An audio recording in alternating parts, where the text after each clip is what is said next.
Hola, como saben, El Historiógrafo es un proyecto, es un canal que nace principalmente para abordar los temas de la Segunda Guerra Mundial. En esa línea, el día de hoy vamos a ver la batalla de Berlín, última batalla de Europa en la Segunda Guerra Mundial, con lo cual vamos a cerrar el frente oriental en esta saga que hemos venido viendo desde Operación Barbarossa y hasta el día de hoy en lo que va a ser la primera parte de la batalla de Berlín.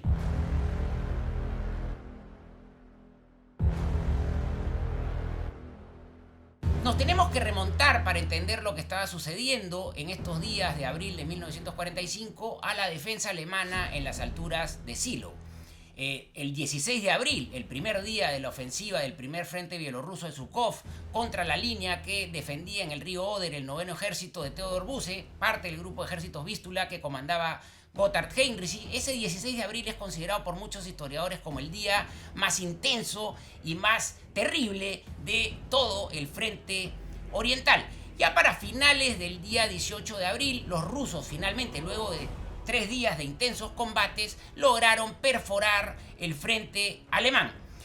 Los alemanes trataron de reorganizar una defensa en torno a la ciudad de Münchenberg, pero sin mayor éxito. De esta forma, ya no había ninguna defensa alemana articulada entre las tropas soviéticas y Berlín. Es importante recordar también que en paralelo, el 16 de abril, más al sur, Iván Konev, con su primer frente ucraniano, había roto el frente del Grupo Ejército Centro de Ferdinand Schörner y también desde el sur amenazaba a la capital del Reich. A pesar de que en este momento el frente alemán se había desmoronado, todavía habían, como vamos a ver más adelante, ejércitos alemanes combatiendo. Y de hecho, por lo menos en papel, aunque no tanto en la realidad, Hitler y su alto mando todavía tenían alguna esperanza, alguna leve posibilidad de reconstruir el frente. Esto lo vamos a explicar más adelante. Lo cierto es que cuando cae la clave posición de las colinas de Silo, inmediatamente se activó la Festung de Berlín, es decir, oficialmente Berlín se convirtió en una ciudad fortaleza. Para la cúpula nazi, Berlín tenía que convertirse en el Stalingrado alemán, pero la realidad era que no se contaban con las defensas ni con las tropas idóneas. Durante el apogeo del régimen nazi e incluso durante los años de retirada, los alemanes nunca se habían planteado realmente la posibilidad de tener que luchar una última y decisiva batalla en las calles de Berlín. Helmut Reimann, general de división y comandante en abril de 1945 de las defensas de la ciudad de Berlín, no se hacía ilusiones. Él sabía que para plantear una defensa seria necesitaba al menos 200.000 soldados muy bien entrenados. Y la realidad era que, en el mejor de los casos, llegaba a 75.000. La mayoría de ellos, o muchos de ellos, miembros de las juventudes hitlerianas, niños en un promedio de 15 años, y de la Volkssturm o Ejército del Pueblo, hombres en su mayoría arriba de los 60 años. A pesar de esto, Reimann diseñó la mejor defensa que pudo, básicamente concentrando las defensas en 3 anillos defensivos. El primero daba la vuelta alrededor de la autopista o la Autobahn a unos 30 kilómetros del centro de Berlín. La segunda línea defensiva transcurría a lo largo de la S-Bahn o de la línea del tranvía a unos 15 kilómetros del centro de Berlín. Y el último anillo defensivo era lo que se conocía como la Citadel o la Ciudadela, en donde estaban básicamente los principales centros gubernamentales del Tercer Reich, principalmente el corazón de Berlín, la Cancillería, abajo de la cual estaba el Führer Bunker. Ahora, luego de que se desmorona el frente alemán en la línea del río Oder, perdiendo las alturas de Silo, todavía se iban a producir por lo menos 2 semanas de intensos combates. Reimann no entendía por qué Heinrici no lo había apoyado tanto en lo que era plantear una defensa seria en Berlín. De hecho, muchas de las mejores unidades de Reimann fueron trasladadas al grupo de ejércitos Vístula de Heinrici. Cuando Reimann le manifestó a Heinrici, comandante del grupo de ejércitos Vístula, su extrañeza ante su falta de apoyo, Heinrici le dijo con toda sinceridad: yo no quiero que hayan combates callejeros en Berlín, vamos a hacer nuestro mejor esfuerzo de detener a los soviéticos, pero necesariamente nuestra última defensa tiene que ser afuera del perímetro de la ciudad. Heinrich sabía que si se rompía la línea Loder no había ninguna esperanza y que una lucha en las calles de Berlín iba a ser estéril y solamente iba a conducir a una mayor sangría, no solamente de las tropas alemanas, sino también de la población civil en Berlín. Heinrich y el alto mando nazi no llevaban la mejor de las relaciones. En parte, los nazis no lo estimaban mucho, en parte por sus creencias fervientes religiosas y en parte porque siempre se había rehusado a cumplir algunas de las órdenes más radicales, como por ejemplo la de aplicar la estrategia de tierra quemada cuando el ejército alemán se retiraba. Él no lo hizo en Smolensk en 1943 y esto le costó ser dado de baja. Pasó casi un año descansando en un centro de recuperación en Checoslovaquia, pero luego fue puesto al mando del primer ejército Panzer y el primer ejército húngaro que defendió con tenacidad el norte de Hungría, hazaña por la cual recibió la condecoración de las espadas para las hojas de roble de su cruz de caballero. En una última victoria estratégica, Guderian logró convencer de que se necesitaba en el grupo de ejércitos Vístula, la última esperanza de tener a los soviéticos, al mejor mando posible en tácticas defensivas, y Heinrich, quien nunca había sido cercano al partido nazi, fue el elegido para relevar a un absolutamente inoperante Heinrich Himmler. Heinrich para ese entonces tenía 58 años y 40 años de servicio en el ejército y por supuesto, como todo soldado profesional, iba a dar lo mejor de sí para lograr un resultado satisfactorio. Pero él lo tenía claro, esto no podía suceder en Berlín. Como vamos a ver más adelante, sin embargo, las disputas, las luchas en Berlín terminarían ocurriendo. Muchos se preguntan por qué las tropas alemanas combatían con tanta tenacidad, con tanta entrega, por una causa que aparentemente ya era estéril. Es importante comentar el cambio de mentalidad que hubo en estos momentos entre los soldados alemanes.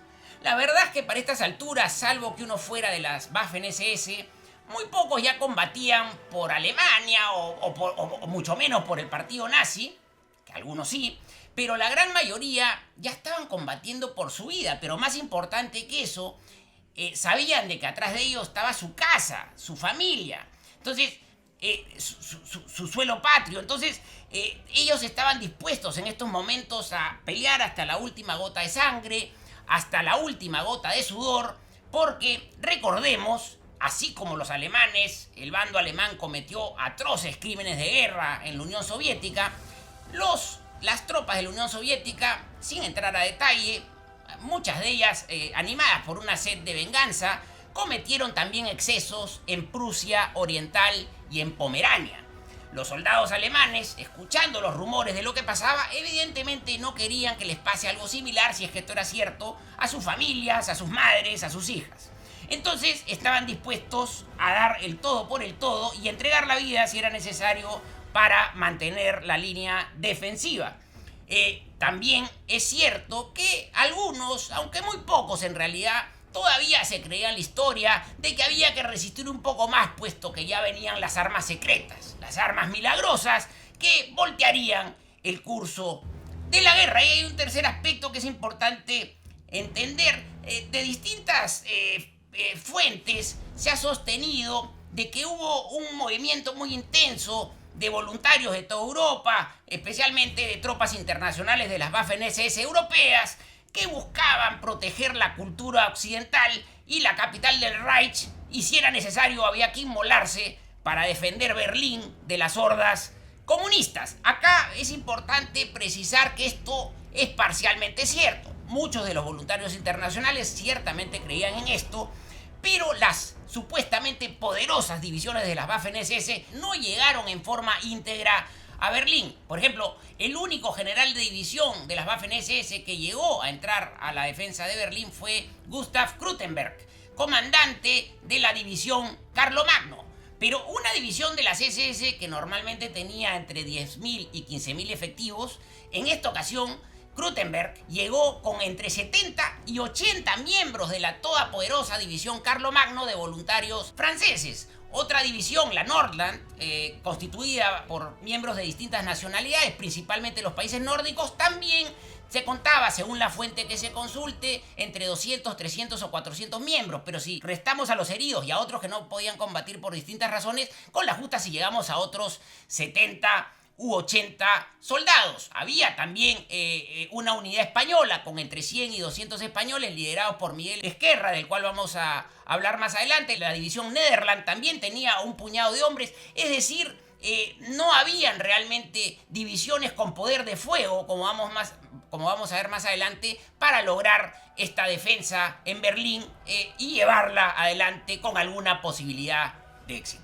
Una de las maneras como podemos corroborar que realmente Berlín no estaba preparada para la defensa es que cuando Gustav Krutenberg, el comandante de la división Carlomagno, ingresa a Berlín, él comentaría luego de que las calles estaban prácticamente despejadas. Si uno pensara realmente que Berlín ya era una ciudad fortaleza, normalmente se hubiese encontrado con barricadas, nidos de ametralladoras, emplazamiento de cañones, y este no era el caso. Reymann, sin embargo, reaccionó e hizo lo mejor posible y en forma rápida e improvisada comenzó a montar la mejor defensa posible, por ejemplo, volteando camiones o vagones de tren o de tranvía y utilizando como soporte lo mejor posible las fronteras naturales como los ríos, canales y lagos. El 20 de abril de 1945, cumpleaños número 56 de Adolfo Hitler, ciertamente no su mejor cumpleaños, todavía el Tercer Reich tenía algunos ejércitos en combate y que podían de alguna manera, y que de hecho tendrían un rol interesante en lo que le quedaba de vida a la capital del Tercer Reich. Tenemos, por ejemplo, al Tercer Ejército Panzer de Hasso von Mauntefeld, al Noveno Ejército de Theodor Busse, al grupo de ejércitos de Felix Steiner en el flanco sur del Tercer Ejército Panzer, teníamos al grupo de ejércitos centro al mando de Ferdinand Schörner y teníamos también al 12º Ejército de Walter Wenck, que a sus 42 años era el general más joven de la Wehrmacht. Él defendía un frente de 200 kilómetros en el río Elba, pero dada la inactividad de los norteamericanos, se consideró, como vamos a explicar a continuación, que podía colaborar con la salvación de Berlín. Efectivamente, Hitler a esa fecha pensaba que todavía podía salvar el Reich y, por lo menos en papel, nominalmente, esto parecía factible, parecía posible recomponer el frente que se había roto en la defensa del río Oder. Para esto el plan consistía, entre otras alternativas, primero, que Ferdinand Schörner, con su cuarto ejército Panzer, tenía que atacar hacia el norte para cerrar la brecha que Konef había abierto en ese sector a 200 kilómetros al sur de Berlín. Por otro lado, Theodor Busse, con su noveno ejército, debía darle la espalda a Zhukov y atacar hacia el oeste para cortar el avance hacia Berlín de Konef y su segundo frente ucraniano atacándolo por su flanco este. En tercer lugar, y esto era lo más importante, el eje pivotal de todo el plan, era que Felix Steiner, con su grupo de ejércitos, ataque desde el flanco sur del Tercer Ejército Panzer y corte el avance hacia Berlín en línea recta del primer frente bielorruso de Zhukov. Esto, por supuesto, era más factible en papel que en la realidad, dado que la capacidad combativa de estos ejércitos era más bien dudosa. El 21 de abril, Gotthard Heinrich, comandante del grupo Ejércitos Vístula, pidió que se repliegue al noveno ejército a una posición más defendible y más cerca de Berlín a efectos de evitar el cerco que era inminente por parte de las pinzas que estaban realizando el primer frente bielorruso de Zhukov y el primer frente ucraniano de Konef.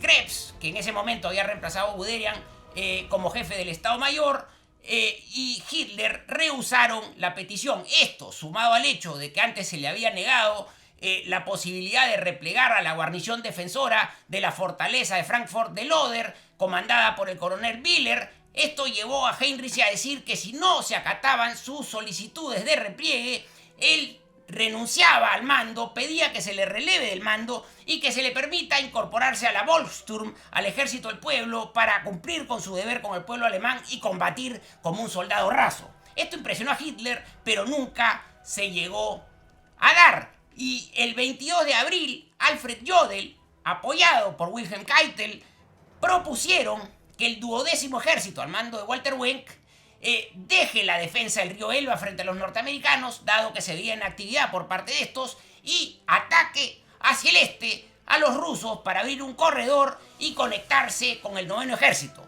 El plan, aparentemente factible, consistía en que el 12º ejército atacando hacia el este se uniría con el 9º ejército atacando hacia el oeste y juntos salvarían Berlín atacando hacia el norte. Jodl propuso esto en gran parte debido a que había llegado a sus manos información que hablaban del plan Eclipse, el plan entre los aliados de cómo repartirse Alemania, y en el cual quedaba clarísimo que Berlín estaba en zona soviética. Esto los llevó a pensar acertadamente de que los norteamericanos no tenían intenciones en ese momento de avanzar más allá del río Elba. Luego de esto vamos a ver la suerte final, vamos a analizar qué pasó finalmente con los últimos ejércitos alemanes en combate, principalmente el tercer ejército Panzer, el 9º ejército, el 12º ejército, el grupo de ejércitos de Felix Steiner y el grupo de ejércitos centro al mando de Ferdinand Schörner, y también vamos a ver cómo concluyó la guerra para el primer frente bielorruso, el segundo frente bielorruso, el primer frente ucraniano, los cuales en conjunto sumaban 8 ejércitos que convergían en su ataque hacia Berlín. Y finalmente vamos a ver la despiadada y terrible lucha callejera, casa por casa, calle por calle, cuarto por cuarto, hasta que finalmente llegaremos a la defensa final del corazón del Tercer Reich, lo que quedaba, es decir, la resistencia a ultranza de los últimos 6 o 7.000 hombres que defendían el Reichstag. Pero todo esto lo vamos a ver en la segunda parte, en el siguiente capítulo. Muchas gracias.